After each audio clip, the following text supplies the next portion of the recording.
You know, a lot of my critics have pointed out that I don't deal with the subject of the buffet enough, or at all.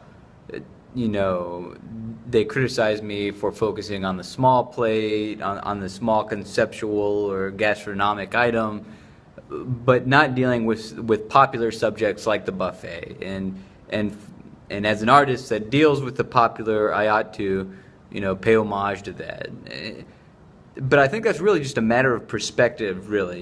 What is a buffet? People might think it's like a Chinese food restaurant with trays and trays of food.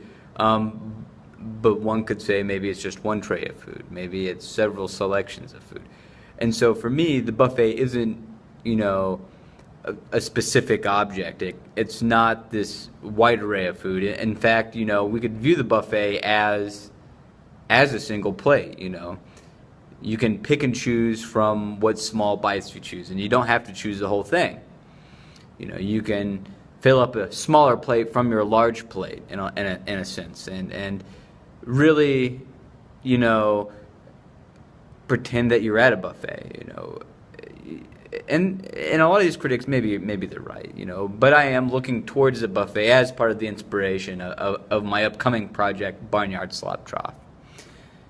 And that, I want to simulate both the barnyard slop trough aspect, but use it to think about the buffet.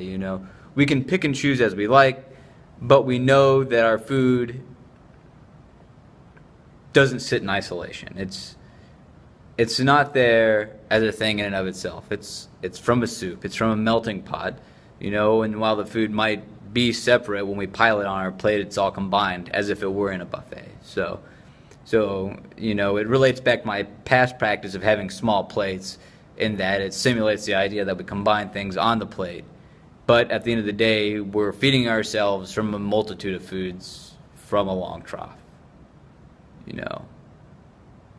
So my work does carry some of that weight, but I think looking towards future work, it's going to carry that weight a lot more.